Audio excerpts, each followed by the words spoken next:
নমস্কাৰ বন্ধুসকল, আজি মই আপোনালোকৰ কাৰণে লৈ আহিছোঁ ব্যৱসায় অধ্যয়নৰ প্ৰথম অধ্যয়নৰ যিখিনি মই আধৰুৱা আছিল টপিক সেইখিনি মই এতিয়া ভইচ নোট হিচাপে আপোনালোকক দিছোঁ। যদি ইয়াৰ পৰা আপোনালোকে উপকৃত হয় তেতিয়াহ'লে চেনেলটো ছাবস্ক্ৰাইব কৰিব, বন্ধুসকলৰ মাজত শ্বেয়াৰ কৰিব নাপাহৰিব। Thank you. তো আজিৰ টপিকটো মই আৰম্ভ কৰিব ওলাইছোঁ। ঠিক আছে, জানে এতিয়া কোনকেইটা ব্যৱসায়, এতিয়া চাওক সৰু সুৰা ব্যৱসায়ৰ ক্ষেত্ৰত পৰিচালকৰ দৰকাৰ নহয়, মানে এতিয়া চাওক পৰিচালক দৰকাৰ হ'ব আমাৰ ডাঙৰ ব্যৱসায়ৰ ক্ষেত্ৰত, যিটো ব্যৱসায়ত নেকি মালিকজনে নিজৰ সকলো কাম কৰিব নোৱাৰে, সেনেকুৱা ব্যৱসায়ত পৰিচালকৰ দৰকাৰ হয়। আৰু ইয়াত যে ফাৰ্ষ্টত আমি ডিফিনেশ্যনটো পাইছিলোঁ যে পৰিচালনা শব্দটো এনে এচাম ব্যক্তিক স্বীকৃত কৰে যিসকলে আন এচাম ব্যক্তিক ব্যৱসায় প্ৰতিষ্ঠানটোৰ লক্ষ্যত উপনীত হ'বৰ বাবে তেওঁলোকৰ প্ৰচেষ্টা আৰু কাৰ্যাৱলীৰ দিক নিৰ্দেশ কৰে। মানে পৰিচালকজনে কি কৰিব, কৰ্মচাৰীসকলক বাকী তেওঁলোকৰ কাম কাজসমূহক নিৰ্দেশ দি দিব যে আমি চবে এনেকুৱা দিশত, মানে এটা নিৰ্দিষ্ট আমাৰ কি ব্যৱসায়, চব ব্যৱসায়ৰে এটা লক্ষ্য থাকে, তেওঁলোকৰ লক্ষ্যত উপনীত হ'বৰ বাবে তেওঁলোকৰ প্ৰচেষ্টাৰ কাৰ্যাৱলীক দিক নিৰ্দেশ কৰি দিয়ে। আমি কোনটো দিশত গতি কৰিলে আমাৰ ব্যৱসায়টো লাভ অৰ্জন কৰিব পাৰোঁ সেই দিশতে আমি লৈ যাব লাগিব, হয় নে নহয়। তাৰপিছত যদি আমি আহোঁ যে আৰু এটা ইয়াত যে পাইছোঁ আমি আনৰ দ্বাৰা কাম কৰোৱাৰ যি কৌশল তাকেই পৰিচালনা বোলে। মানে এতিয়া চাওক যে কামটো পৰিচালকজনে অকলে চব কাম কৰিব পাৰিব যে নেকি, নালাগে। তেওঁ কি কৰিব, আনৰ দ্বাৰা কাম কৰাবৰ এটা কৌশল ব্যৱহাৰ কৰে, তাকে আমি পৰিচালক বুলি কওঁ। যে আৰু ইয়াত আমি আৰু এটা বস্তু ক'ব পাৰি যে পৰিচালকসকলে নিজ হাতে সকলো কাৰ্য সম্পন্ন কৰিব নালাগে, তেওঁ কি কৰিব, চব ডিপাৰ্টমেণ্ট, এতিয়া চাওক এটা ব্যৱসায়ত বিভিন্ন ডিপাৰ্টমেণ্ট থাকে, যেনেকৈ চাওক ফাইনেন্স ডিপাৰ্টমেণ্ট, মাৰ্কেটিং ডিপাৰ্টমেণ্ট, তাৰপিছত ধৰিছোঁ যে চেলিং ডিপাৰ্টমেণ্ট, তেনেকুৱা বহুতকেইটা ডিপাৰ্টমেণ্ট লগ লাগি কি হয় একোটা প্ৰতিষ্ঠান চলোৱা হয়। এই প্ৰতিষ্ঠানত কি কৰিব, পৰিচালকজনে কি কৰিব, যিকোনো এজনক দায়িত্ব দি দিব, মানে ডিভিজন ৱাইজ দায়িত্ব দি দিব যে চেলিং ডিপাৰ্টমেণ্টত এই মানুহজনক দায়িত্ব দিয়া গ'ল। তেনেকৈ ভগাই দিয়াৰ কাৰণে কি হ'ব, যে চবৰ পৰা তেওঁ যেতিয়া কোনো এটা সিদ্ধান্ত ল'ব লগা হ'ব তো চবকে মাতি পিনে তেওঁ সিদ্ধান্ত ল'ব পাৰিব। ঠিক আছে, তো তাৰপিছত যদি চাওঁ যে পৰিচালনাৰ মানে লগত এতিয়া পৰিচালনা শব্দটো চাগে আমি চবে বুজি পাইছোঁ, হয় নে নহয়। পৰিচালক হ'ব হ'লে তেওঁ কিছুমান কোৱালিটি থাকিব লাগিব, চবে পৰিচালক হ'ব নোৱাৰে।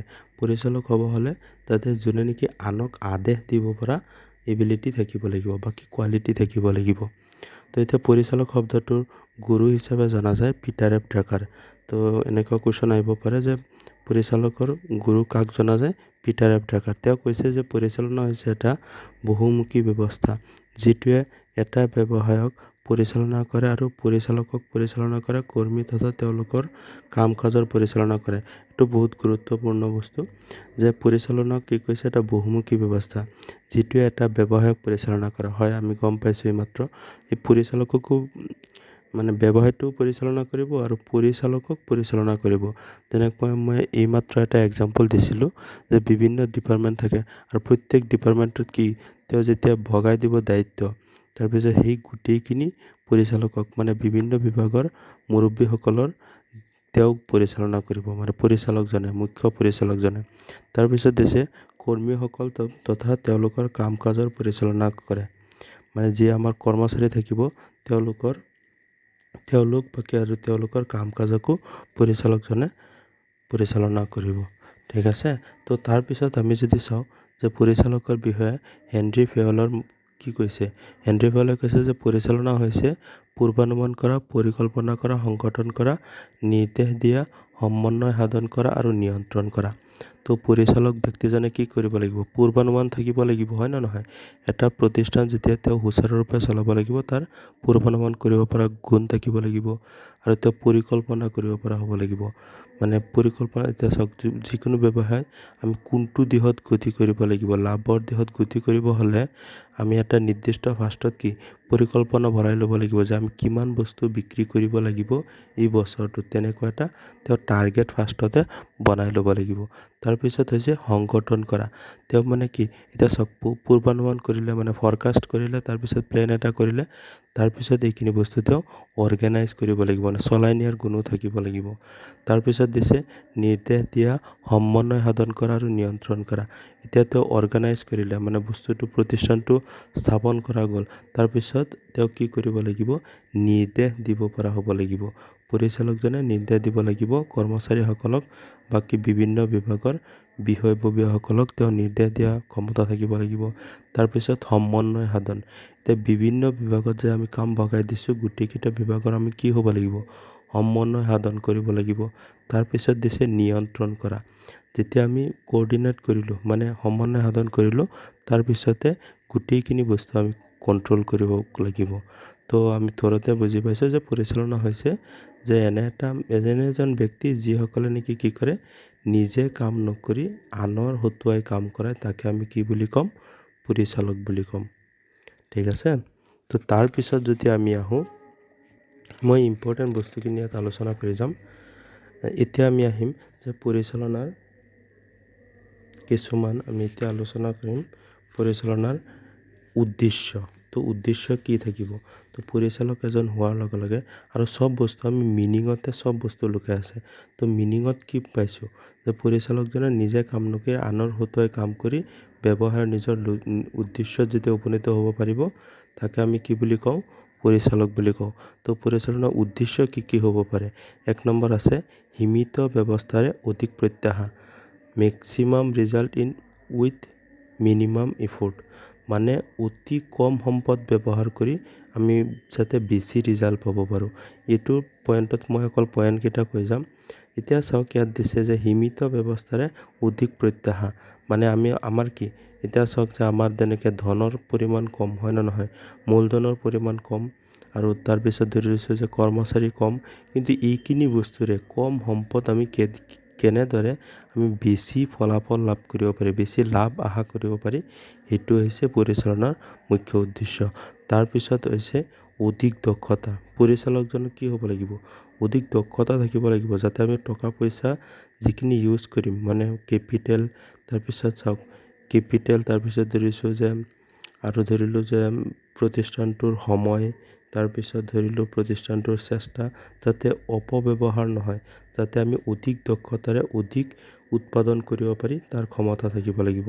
তাৰপিছত দিছে চাব যে গ্ৰাহকৰ সন্তুষ্টি, তো পৰিচালকৰ এইটো এটা উদ্দেশ্য হ'ব যে আমি যি প্ৰডাক্ট বনাই আছোঁ, সেই প্ৰডাক্টকেইটা যাতে গ্ৰাহকে মানে কি গ্ৰাহকৰ সন্তুষ্টি লাগিব নে নাই, যদি গ্ৰাহকৰ সন্তুষ্টি নাথাকে তেতিয়াহ'লে আমি তাৰ প্ৰডাক্টৰ কোনো দৰকাৰ আছে নেকি, দৰকাৰ নাই। যেনেকৈ চাওক যে কিছুমান কোম্পানী সুনাম অৰ্জন কৰিছে, কিহৰ কাৰণে গম পায়নে, এই সুনাম অৰ্জন কৰাৰ কাৰণটো হ'ল মানে কি, যেতিয়া সেই প্ৰতিষ্ঠানটোৰ পৰিচালক বা মালিকে সুচাৰুৰূপে মানে যিখিনি কাম কৰিছে গ্ৰাহকৰ সুবিধাৰ কাৰণে, হয় নে নহয়। আজিকালি মই এটা বস্তু মাজত কৈ যাওঁ, যেনেকৈ প্ৰাইভেট ছেক্টৰ বেংক এটাত চাবচোন, গ্ৰাহকক গ'লে কি যে আহক বহক, আমাৰ কি সুবিধা লাগে আপোনালোকক সেনেকুৱা, কিন্তু পাব্লিক ছেক্টৰ বেংক ক'বলৈ গ'লে মই এতিয়া এক্সাম্পল এটা দি আছোঁ যে পাব্লিক ছেক্টৰ বেংকত আজিকালি কৰ্মচাৰী মানে কি, তেওঁলোকৰ বেছি উৎসাহ নাই, তেওঁলোকৰ কাষ্টমাৰ বেছি, হয় নে নহয়। তো তেনেকুৱা আৰু মানে কি আজিকালি এটা বস্তু মই মাজতে কৈ থৈ গৈছোঁ যে কাষ্টমাৰ ছেটিছফেকশ্যনটো বহুত ডাঙৰ বস্তু আমাৰ। ঠিক আছে। এতিয়া মাৰ্কেটিং বুলি ক'লে কি, এতিয়া চব বস্তুতে এতিয়া যিমান ডাঙৰ ডাঙৰ প্ৰতিষ্ঠান আছে চবতে কি, চবেই বিচাৰে যে আমাৰ প্ৰডাক্টটো গ্ৰাহকে ভাল পাওক, যদি গ্ৰাহকৰ সন্তুষ্টি হয় তেতিয়াহ'লে সেই কোম্পানীটোৰ প্ৰডাক্ট কিনিব, হয় নে নহয়। তো তাৰপিছত আছে চাওক যে নিযুক্তক আৰু কৰ্মচাৰীৰ সৰ্বাধিক উন্নতি, মানে যিমান পাৰা যায় আমি নিযুক্তি কি ট্ৰেইনেড যিখিনি মানে আমি নিযুক্তি দিম, নিযুক্তি হোৱা কৰ্মচাৰীসকলক আমি কি ট্ৰেইনিং কৰিব লাগিব আৰু তেওঁলোকক সৰ্বাধিক উন্নতিৰ হকে চিন্তা কৰিব লাগিব।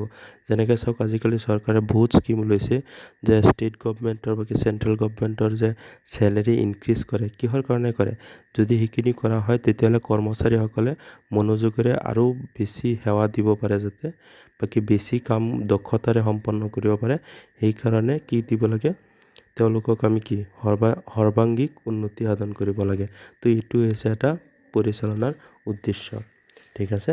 তো তাৰপিছত যদি চাওঁ যে সামাজিক ন্যায় আৰু মানৱ উন্নয়ন, এতিয়া চাওক যে সামাজিক ন্যায় আৰু মানৱ উন্নয়ন প্ৰত্যেক দক্ষ পৰিচালনা ব্যৱস্থাই ব্যৱসায়ৰ গৰাকী আৰু নিয়োজিত কৰ্মীৰ উন্নতি সাধন কৰে। কাৰণ দক্ষ পৰিচালনাৰ বাবেই কৰ্মচাৰীসকল জীৱন নিৰ্বাহৰ মানদণ্ড উন্নত হয়, কিয়নো প্ৰতিষ্ঠানে তেওঁলোকৰ উপযুক্ত হাৰৰ দৰমহা, মজুৰি আৰু অন্যান্য সা-সুবিধা দিয়ে। ইয়াত চাওক যে সামাজিক ন্যায় আৰু সামাজিক ন্যায় মানে কি? এতিয়া চাওক মই বস্তুটো অকণমান ডিটেইলছত ক'ব খুজিছোঁ।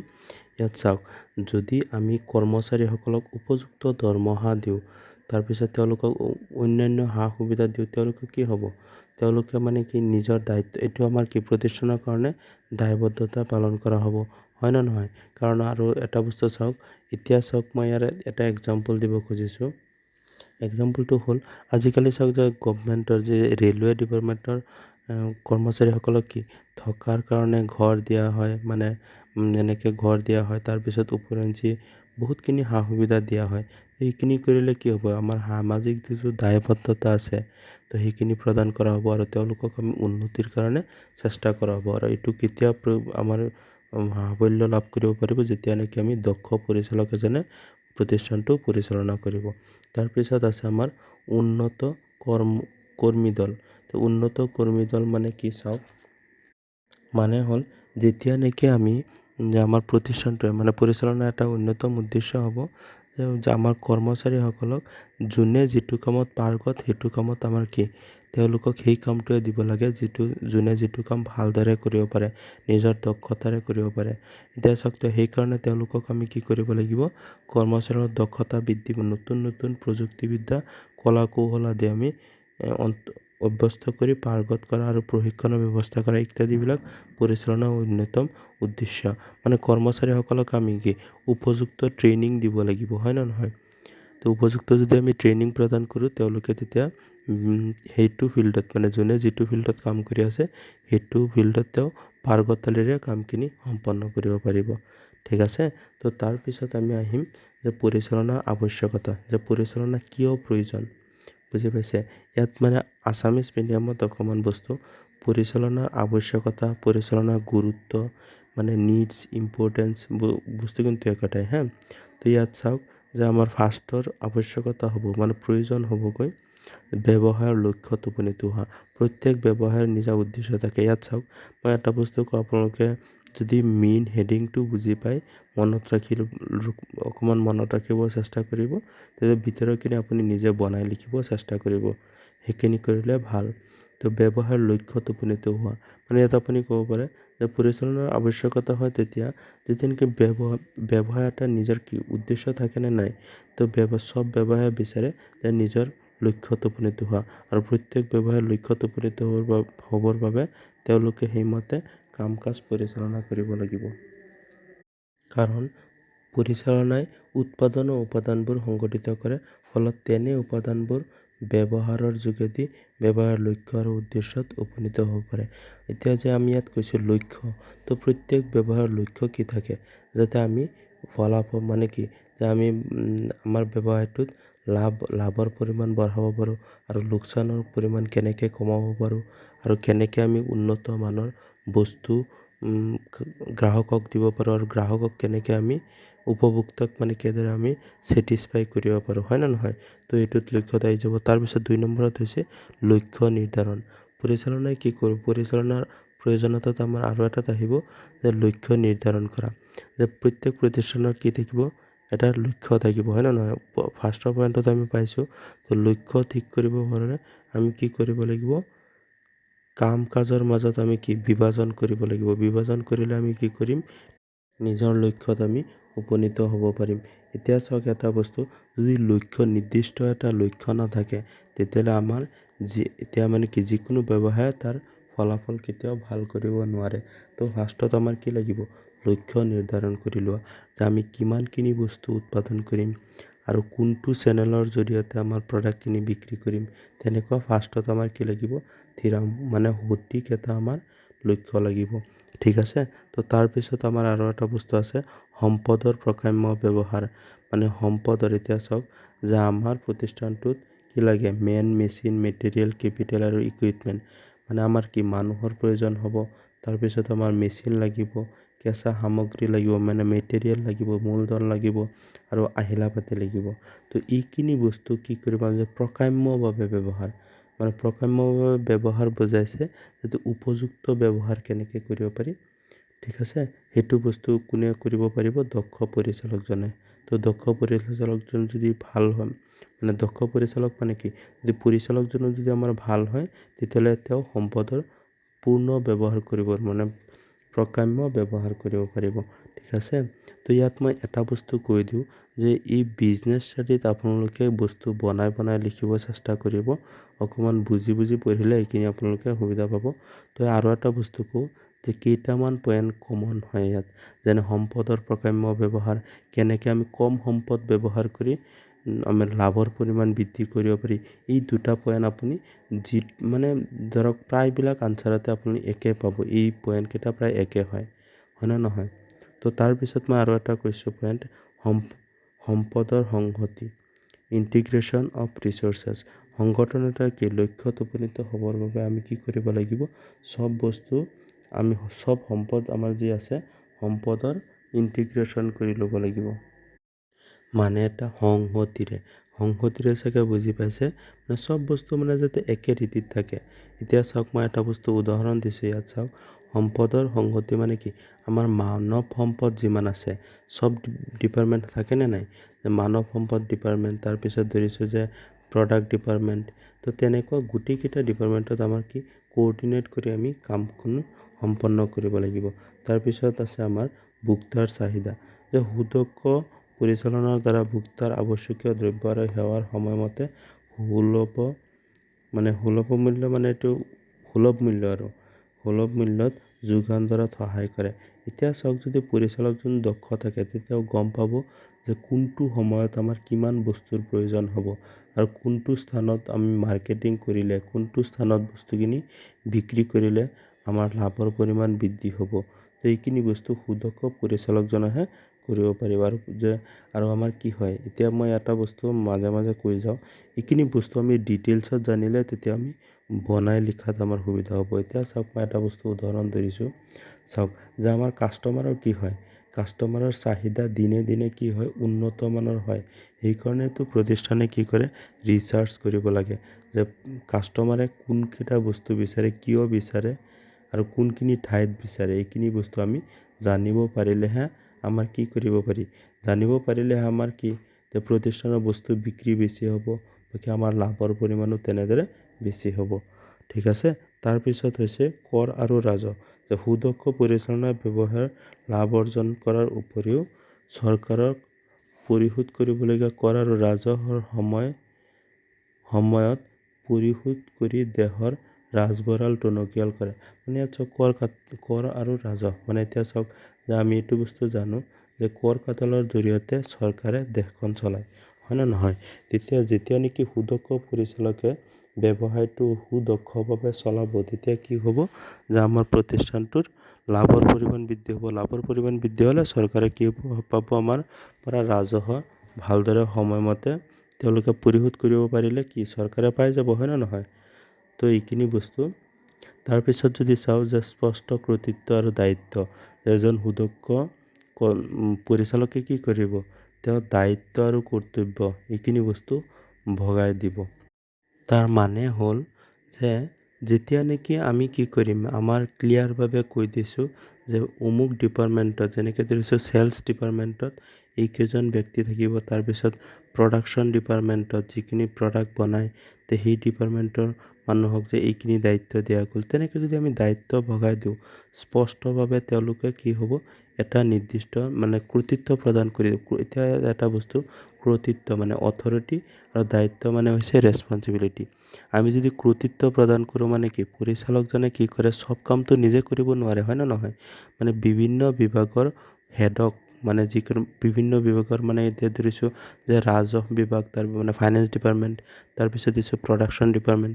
তো গোটেইকেইটা বিভাগত আমি এজন হেড বনাই ল'ম, এজন মুখ্য ব্যক্তি পাতি ল'ম, আৰু তেওঁক আমি যদি কৰ্তৃত্ব প্ৰদান কৰি দিওঁ, তেওঁক যদি আমি অথৰিটি দি দিওঁ, তেওঁলোকে কি, যদি আমি পিছত কিবা কামৰ কিবা অসুবিধা হ'ল, বাকী এটা কাম 2 বাৰ দিয়া গ'ল নে বাকী এইখিনি ডিপাৰ্টমেণ্টত জনোৱা হ'ল নে নাই, এইখিনি বস্তু আমি সোনকালে জানিব পাৰিম কাৰণ আমি কি মুখ্য ব্যক্তিৰ লগতে আমি বস্তুখিনি কথাখিনি পাতিলে আমি কৈ দিব পাৰিম যে কোনটো ডিপাৰ্টমেণ্টত আমাৰ কি কাম হ'ব আছে আৰু কি কাম হোৱা নাই এইখিনি বস্তু আমি সোনকালে পাই যাম তো সেইকাৰণে ইয়াত দিছে পইণ্টটো স্পষ্ট কৰ্তৃত্ব আৰু দায়িত্ব আমি প্ৰদান কৰিব লাগে ঠিক আছে তো তাৰপিছত আমি চাম এতিয়া সামাজিক দায়বদ্ধতা আমি আগৰ পইণ্টত আমি আলোচনা কৰিছোঁ ইয়াৰ পৰা তাত যিখিনি কৈছিলোঁ এইখিনি আপোনাৰ লিখি দিলে হৈ যাব ঠিক আছে তো তাৰপিছত যদি আমি আহোঁ এতিয়া আহিম আমি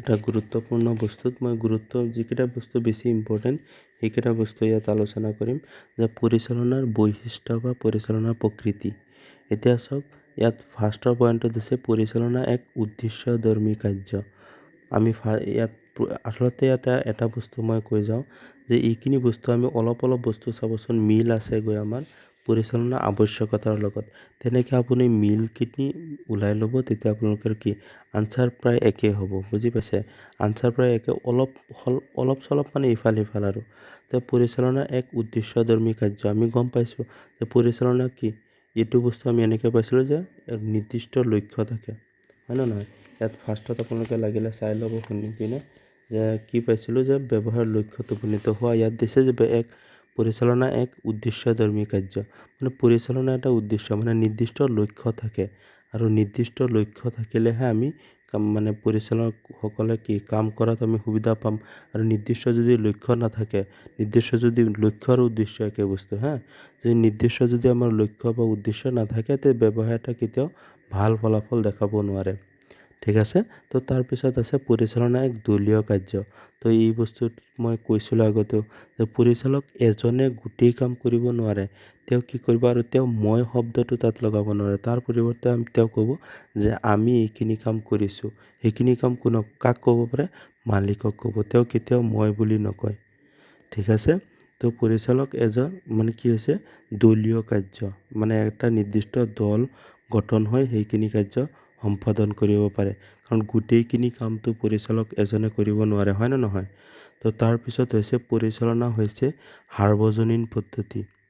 সাৰ্বজনীন পদ্ধতি মানে বুজাইছে যে পৰিচালক এজন কি যে সামাজিক ৰাজনৈতিক ধৰ্মীয় সাংস্কৃতিক তো গোটেইখিনি কাৰ্যত আমাৰ কি পৰিচালনাৰ প্ৰয়োজন হয় তো পৰিচালনা শব্দটো যে অনলি আমি ব্যৱহাৰ কৰোঁ এনেকুৱা নহয় মানে এইটো হৈছে ইউনিভাৰ্চেল প্ৰচেছ যিকোনো কামতে আমাৰ কি পৰিচালনাৰ দৰকাৰ পৰিচালনা নহ'লে আমি কি যিকোনো বস্তু আমাৰ সুচাৰুৰূপে পৰিচালনা নহয় বুজি পাইছে তো পৰিচালনা শব্দটো বিভিন্ন ক্ষেত্ৰত আমি সব ক্ষেত্ৰতে আমি প্ৰয়োগ কৰিব পাৰোঁ ইয়াত মানে যিকোনো আৰু যদি আমি যিকোনো ধৰক ব্যৱসায় বাকী যিকোনো প্ৰতিষ্ঠান অনুষ্ঠান গোটেইকেইটাতে আমাৰ কি প্ৰয়োজন হ'ব ফাৰ্ষ্টত আমি পৰিকল্পনা কৰিব লাগিব সংগঠন কৰিব লাগিব নিৰ্দেশনা দিব লাগিব আৰু নিয়ন্ত্ৰণ কৰিব লাগিব হয় নে নহয় এইখিনি বস্তু আপুনি ইয়াত লিখিব পাৰে এনেকুৱা এটা কুৱেশ্যন মই চাইছোঁ কেতিয়াবা এক্সামত আহে যে management is A universal process তেনেকৈ 2 মাৰ্কৰ কুৱেশ্যন দি দিব তেতিয়া আপুনি একদম ভালদৰে লিখিব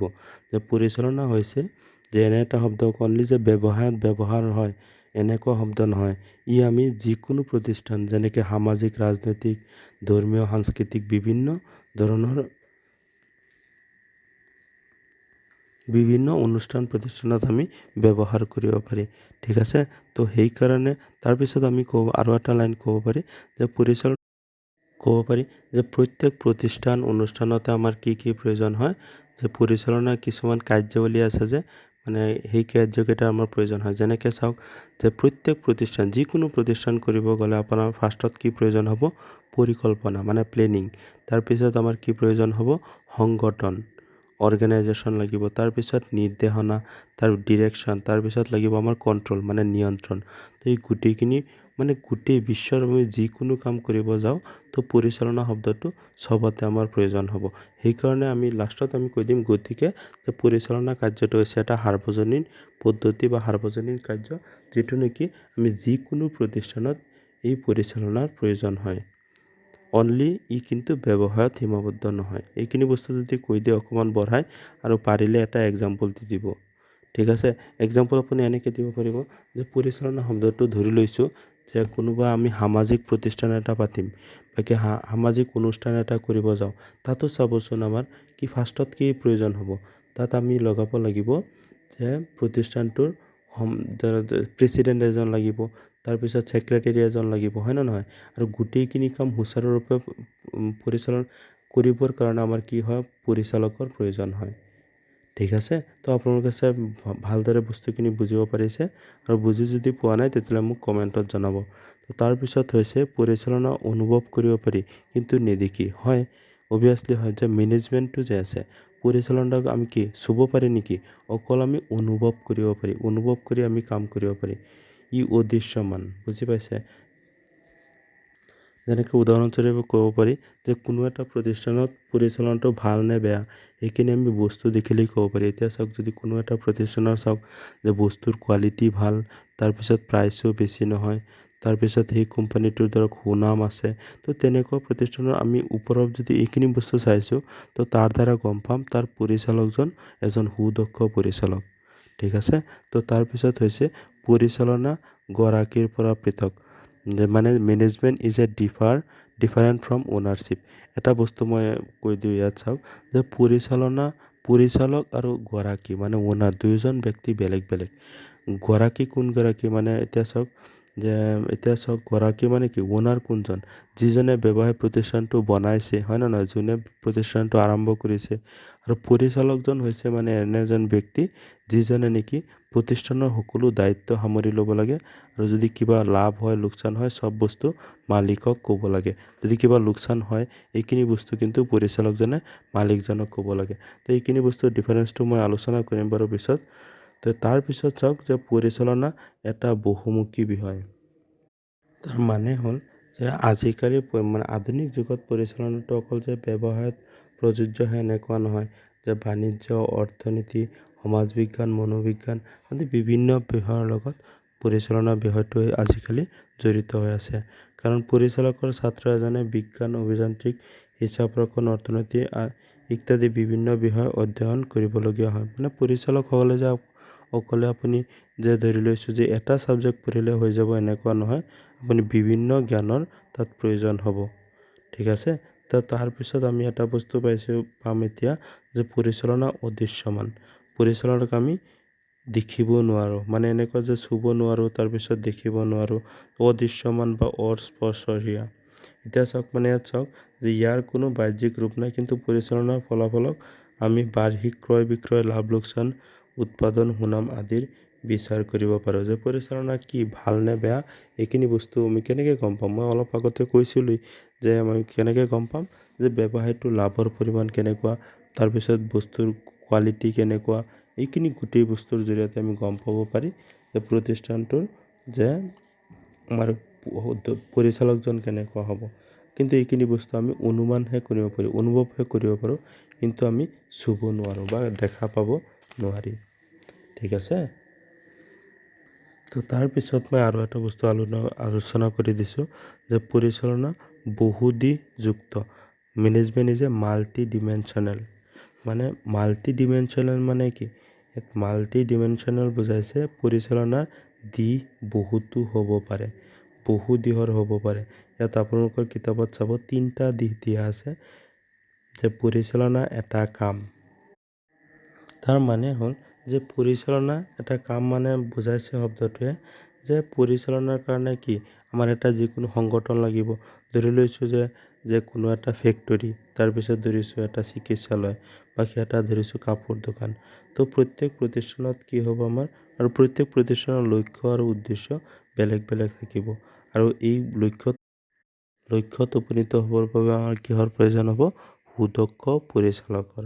ঠিক আছে, তো এতিয়া সুদক্ষ পৰিচালকজনে কি কৰিব পাৰিব, যে আমি প্ৰতিষ্ঠানটো কেনেকৈ প্ৰস্তুত কৰিম, আমাৰ উদ্দেশ্য কি হ'ব, আৰু কেনেকৈ কাম সম্পাদন কৰিম, গোটেইখিনি আমাৰ কি থাকিব তাত লিখা থাকিব লাগিব।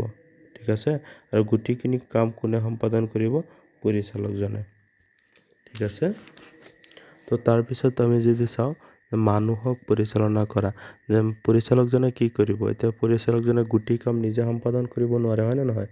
তো তেওঁৰ 1 নম্বৰ কাম হ'ব কি, আমাৰ যিসকল কৰ্মচাৰী আছে তেওঁলোকৰ সৈতে কামখিনি সম্পন্ন কৰা। আৰু যিহেতু আমাৰ গোটেই কাম যিমানেই আমাৰ টেকন'লজি নাহক কিয় কিন্তু কাম কিন্তু সম্পাদন আমি কাৰ জৰিয়তে কৰিব লাগিব, মানৱ সম্পদৰ জৰিয়তে। তাৰপিছত পৰিচালনা কামৰ ফলাফল, মানে ইয়াত কৈছে যে চাওক যে প্ৰতিটো সংগঠনে এটা দ্ৰব্য উৎপাদন কৰে বা আনৰ বাবে সেৱা আগবঢ়ায়। এনে ব্যৱস্থাটোৱে হৈছে এটা উৎপাদন প্ৰক্ৰিয়া য'ত কেঁচা সামগ্ৰী ভোক্তাৰ ব্যৱহাৰযোগ্য দ্ৰব্যলৈ ৰূপান্তৰ কৰা হয়। মানে ইয়াত দিছে যে পৰিচালনা কামৰ ফলাফল, মানে এতিয়া চাওক যে আমি কাম সম্পন্ন কৰিব লাগিব। ফাৰ্ষ্টত যদি আমি উৎপাদনকাৰী প্ৰতিষ্ঠান হওঁ, ফাৰ্ষ্টত আমি কি যে ৰ মেটেৰিয়েল কিনিব লাগিব, মানে কেঁচা সামগ্ৰী কিনিব লাগিব, তাৰপিছত আমি ৰূপান্তৰ কৰি পেকিং কৰি সেইখিনি বস্তু বিক্ৰী কৰিব লাগিব। ঠিক আছে, তো সেইকাৰণে কৈছিল ইয়াত যে পৰিচালনা কামৰ ফলাফল। আৰু এটা কুৱেশ্যন মই চাইছোঁ আপোনালোকৰ কুৱেশ্যনত আহে যে পৰিচালনা বিজ্ঞান নে কলা, তেতিয়া আপুনি আনচাৰত ক'ব পৰিচালনা বিজ্ঞান আৰু কলা দুয়োটাই। কাৰণ যে তাৰপিছত আপুনি এটা লাইনত কৈ দিব পৰিচালনাক আমি বিজ্ঞান হিচাপে ক'ব পাৰি, কাৰণ তাৰ পইণ্টকেইটা লিখিব যে 1 নম্বৰ যে পৰিচালনা হৈছে সাৰ্বজনীন স্বীকৃতি নীতি। তাৰপিছত ক'ব যে সমস্যা চিনাক্তকৰণ, বিজ্ঞানসন্মত অনুসন্ধান, ক্ৰিয়া প্ৰতিক্ৰিয়াৰ মাজত সম্পৰ্ক, ফলাফলৰ পূৰ্বানুমান। মানে এইখিনি পইণ্ট আমি কিহৰ কৈছোঁ যে পৰিচালনাটো যে বিজ্ঞান হয়। তাৰপিছত আপুনি ক'ব যে পৰিচালনাক আমি কলা হিচাপেও গণ্য কৰিব পাৰি, কাৰণ যে কলাৰ জৰিয়তে আমি কি পাওঁ যে প্ৰায়োগিক জ্ঞান, ব্যক্তিগত বিচাৰ, ধাৰাবাহিক প্ৰচেষ্টা, গঠনমূলক উদ্দেশ্য, পূৰ্বৰ অভিজ্ঞতা, বাস্তৱিক ফলাফল। ঠিক আছে, তো তাৰপিছত যদি আমি এতিয়া চাম পৰিচালনা আৰু প্ৰশাসনৰ মাজৰ পাৰ্থক্য, এইটো গুৰুত্বপূৰ্ণ। প্ৰশাসকজন কোন, যোনজন নেকি প্ৰতিষ্ঠানটোৰ মালিক, আৰু পৰিচালকজন কোন, যে নেকি প্ৰতিষ্ঠানৰ এজন কৰ্মচাৰীহে। ঠিক আছে, তো আপোনালোকে এইখিনি বস্তু চাই ল'ব। এতিয়া মই আলোচনা কৰিম যে প্ৰশাসন আৰু পৰিচালনাৰ মাজৰ পাৰ্থক্য। যে প্ৰশাসনত যদি আমি পাৰ্থক্য আধাৰ লৈ লওঁ কাৰ্য মানে চাওক যে প্ৰশাসনে কি কৰে, নীতি নিৰূপণ কৰি দিয়ে, হয় নে নহয়। বহল দৃষ্টিভংগী কিতাপত দিছে চাব, যে আপোনালোকে চাব আপোনালোকৰ নিজৰ কিতাপত তেনেকৈ আছে যে বহল দৃষ্টিভংগীৰে ব্যৱসায়ৰ নীতি নিৰূপণ কৰে। হয়, সেইটো হয় যে যিজনে গৰাকী হয়, আচলতে প্ৰশাসক কোন, যিজন ব্যৱসায়টোৰ মালিক মানে ওনাৰ। আৰু পৰিচালক কোন, পৰিচালক হৈছে যে এইটো প্ৰশাসনে নিয়োগ কৰি দিছে এজন ব্যক্তিক, তেওঁ এজন কৰ্মচাৰী হ'ব পাৰে, হয় নে নহয়। তো বহল দৃষ্টিভংগীৰে ব্যৱসায়ৰ নীতি নিৰূপণ কৰে কোনে, প্ৰশাসকে, বাকী প্ৰশাসনে। আৰু পৰিচালনা কোনটো হ'ব, পৰিচালনা হ'ব যে প্ৰশাসনে যিটো নীতি নিৰ্ধাৰণ কৰি দিছে তাক কাৰ্যকৰী কৰে যোনে, তাক আমি পৰিচালক বুলি ক'ম। তো তাৰপিছত চাওক যে কামৰ প্ৰকৃতি, প্ৰশাসনে কি কৰে, নীতি নিৰূপণ কৰি দিয়ে, আৰু তাৰপিছত সেই নীতিসমূহ উপনীত হ'বৰ বাবে পৰিকল্পনা, সংগঠন, এইখিনি গোটেইখিনি কাম কৰে কোনে, পৰিচালকে।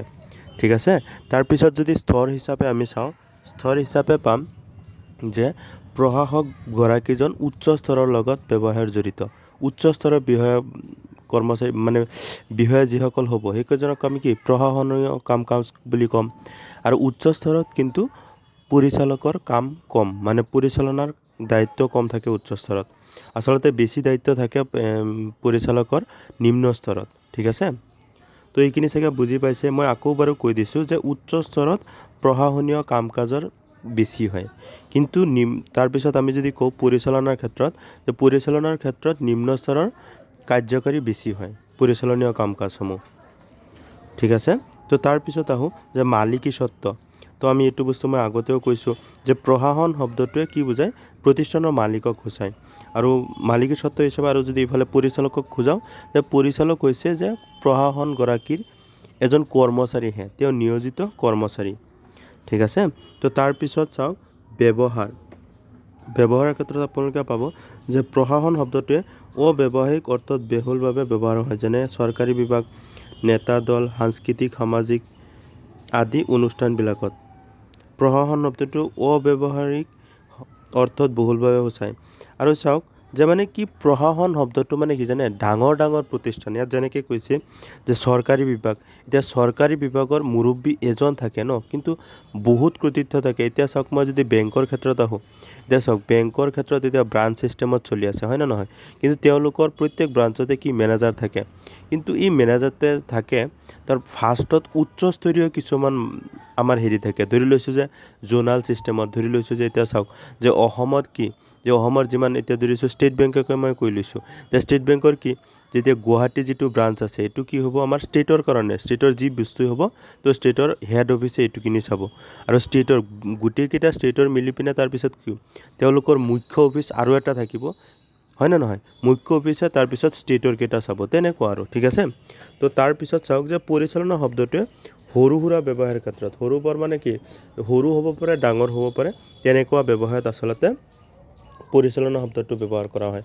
যেনে আমি ব্ৰাঞ্চৰ ক্ষেত্ৰতো কি প্ৰত্যেক ব্ৰাঞ্চৰ একোজন কি থাকে পৰিচালক থাকে নে নাই থাকে এইখিনি বুজাইছে ঠিক আছে তাৰপিছত আহক পুৰস্কাৰ যে প্ৰশাসনে পুৰস্কাৰ হিচাপে লাভ ভোগ কৰে অথবা লোকচান বহন কৰে মানে পৰিচালকজনে এতিয়া চাওক মালিক যিহেতু প্ৰশাসকজন কোন মালিক তেওঁ পুৰস্কাৰ হিচাপে লাভো বহন কৰিব লোকচানো বহন কৰিব লাগিব কিন্তু পৰিচালনা কি পৰিচালনা যে নিয়োজিত কৰ্মচাৰী কেতিয়া তেওঁ কি দৰমহা আৰু বোনাছ লাভ কৰিব ঠিক আছে তো এইখিনি চাগে আপোনালোকে ভালদৰে বুজিব পাৰিছে তাৰপিছত চাওক যে প্ৰভাৱ যে প্ৰশাসনক বাহ্যিক উপাদানে প্ৰভাৱিত কৰে যেনে ৰাজহুৱা মতামত চৰকাৰী নীতি সামাজিক তথা ধৰ্মীয় ৰীতি নীতি এতিয়া চাওক যে প্ৰশাসন যি আছে প্ৰশাসনত মানে আমি বাহ্যিক দিশত আমি গুৰুত্ব দিব লাগে বাহ্যিক দিশ মানে কি ব্যৱসায়ৰ বাহিৰৰ যিটো দিশ থাকে সেইটোত আমি বেছি গুৰুত্ব দিব লাগে আৰু চাওক যে ইফালে যদি আমি পৰিচালক বুলি কওঁ পৰিচালকে আচলতে আভ্যন্তৰীণ মানে কি